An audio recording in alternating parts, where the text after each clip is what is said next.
Well, good afternoon, ladies and gentlemen. How are you all doing? We good? Good. Nice and dry. I'll tell you what, I am this close to making everybody do a sun dance. But not yet. If it gets worse, maybe. Welcome, if you haven't been already, welcome to the Germination Station, brought to us by Milwaukee. The tools are behind me, and do go check them out. They're by the box office and are incredible. We've got a very exciting last couple of lineups for you, if I can find the card. We've got our next speaker setting up currently. And then finally, to finish off our incredible day, 3:45 to 4:30, Charles Dowding is here to talk about his no-dig gardening.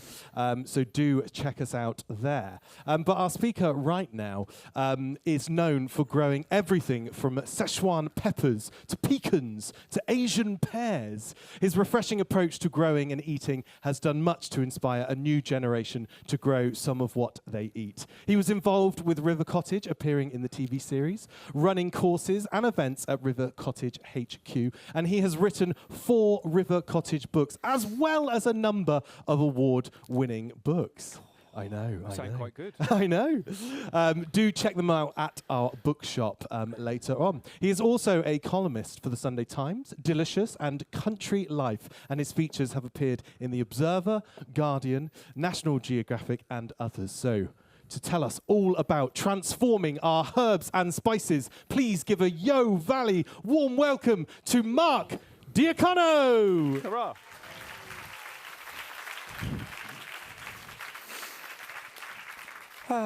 Thank you for coming. I was just having a coffee with my sis. I was looking around thinking, wow, it's us two. It's rainy. If everyone's bogged off home, I can't blame them. So thank you very much for coming along. I'd like to say at this point, I am, although I was involved in River Cottage, I am not Hugh Fernley Whittingstall. And I'm telling you, I was at a thing, I was at an event the other night that I was hosting. And a very nice woman came up. She was chatting because I was hosting. And do you know Nathan Outlaw, chef? He was doing this thing. Anyway, she came up and she said, "Oh, me daughter and I, we watched you a lot on the telly when you were in River Cottage." I went, "Yeah, oh, yeah, it was good fun. You know, right back in the day. I was only involved for a few years."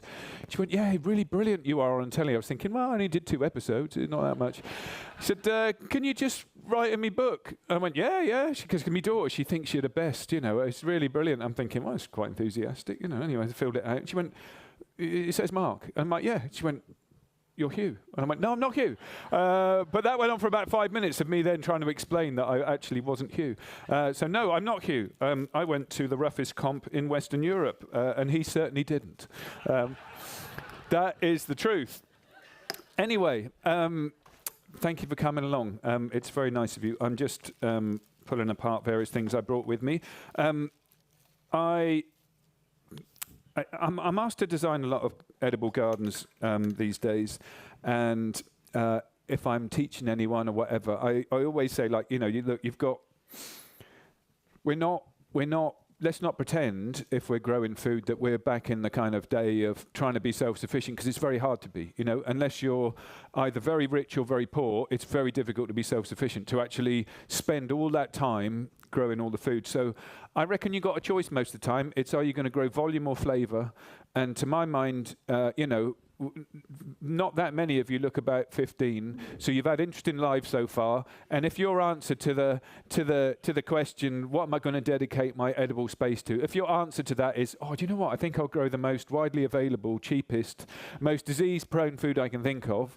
That's not the correct answer. The correct answer to me, I think, is the stuff that is kind of transformational of, you know, things. You know, so I always say, like, you know, dedicate your space to the flavours that other things dress up in, you know. So if you take a spud and you put, I don't know,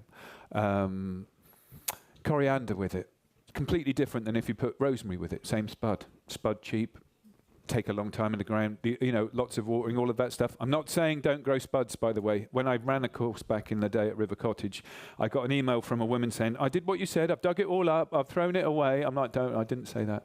But I am saying, grow lots of brilliant flavours. How many of you grow lemon verbena? Of course. Some of you do, some of you don't. If you don't know it, I'm going to pass this round. How many of you were there this morning when we were doing the thing with Francis? Yeah. I mean, if you didn't get a smell of it, just, oh man, that's the best. It is, as I said then, sherbet lemons when you were a kid rather than sherbet lemons now. There are many, many ways to use this wonderful thing. It is, a lot of what I grow is perennial, because I'm like, why do I want to buy it every bloody year? You know, I don't want to go back and keep buying seeds from other people. I'll keep my money for other fun things. That sounded like rude, didn't it, or something? Anyway, one of the great flavours. Lemon balm, I can read you an extract from my herb book. My herb book, this is the lemon balm entry in my herb book. If you were expecting to find lemon balm, no. That's it.